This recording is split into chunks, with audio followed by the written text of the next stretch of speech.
नमस्ते दोस्तों, आज की वीडियो में हम सुनेंगे निर्जला एकादशी व्रत की कथा। तो चलिए दोस्तों कथा को सुन लेते हैं।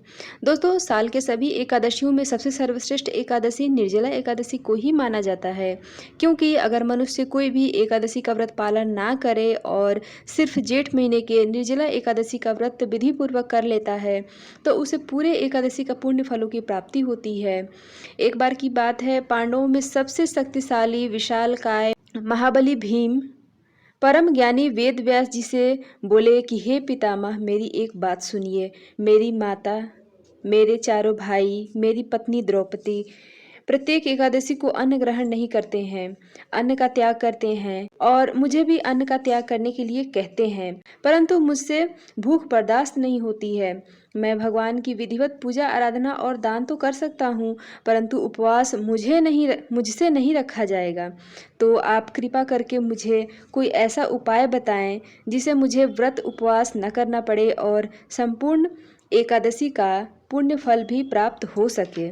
तब वेद व्यास जी बोले कि तुम स्वर्ग और नरक में फर्क तो समझते ही हो और अंत में मोक्ष की कामना भी रखते हो, तो तुम्हें दोनों पक्षों की एकादशी तिथि पर भोजन का त्याग करना चाहिए। इस पर भीम पुनः बोले कि आप मेरी बातों को समझिए। मेरे पेट में वृक नामक अग्नि का वास है, इसलिए मुझे एक दिन की भी भूख बर्दाश्त नहीं होती है। बहुत सारा भोजन करने से ही मेरी भूख शांत होती है, इसलिए कोई ऐसा उपाय बताएं कि जिसे मैं भी मोक्ष की प्राप्ति कर सकूं, मेरा भी उद्धार हो सके। भीमसेन की परेशानी को समझते हुए वेद व्यास जी बोले कि समस्त मनुष्यों के लिए सबसे बड़ा वेद का धर्म है, परंतु कलयुग में उस धर्म पर चलने की शक्ति किसी में नहीं है, इसलिए थोड़े धन थोड़े कष्ट से प्राप्त होने वाला बहुत ही सरल उपाय है, जिसका वर्णन पुराणों में भी मिलता है। तुम सुनो।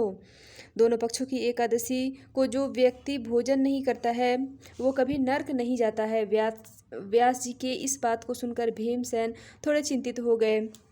फिर डरते हुए बोले कि हे प्रभु, मैं कोई भी व्रत करने में बिल्कुल भी असमर्थ हूँ। कृपा करके आप एक ही व्रत बताएं और उसे मैं विधि पूर्वक करने का प्रयास करूँगा। व्यास जी बोले कि जेठ महीने के शुक्ल पक्ष की निर्जला एकादशी का व्रत विधि पूर्वक करते हो तो बात बन सकती है। एकादशी तिथि को सूर्य उदय से लेकर द्वादशी तिथि के सूर्य उदय तक भोजन फल के साथ साथ जल भी ग्रहण ना करो तो बिना किसी परिश्रम के साल के सभी एकादशियों के करने का पुण्य फल की प्राप्ति होगी। द्वादशी तिथि को स्नान पूजा आदि करके ब्राह्मणों को यथाशक्ति जितना दान करके उनके साथ भोजन करने से हे भीमसेन, पूरे साल की एकादशी के फल के बराबर ही फल मिलता है। वेद व्यास जी के कहने पर इस एकादशी को भीमसेन ने किया, इसलिए इस एकादशी को भीमसेनी एकादशी या फिर पांडव एकादशी भी कहा जाता है।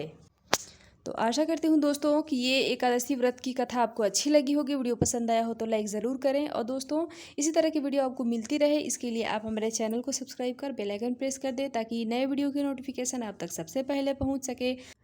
और दोस्तों वीडियो से संबंधित कोई सवाल आपके मन में है या फिर कोई सुझाव है तो आप उसे भी कमेंट के ज़रिए मुझे ज़रूर बताएं। तो दोस्तों मिलते हुए इसी तरह से एक और नए वीडियो के साथ, तब तक के लिए हर हर महादेव।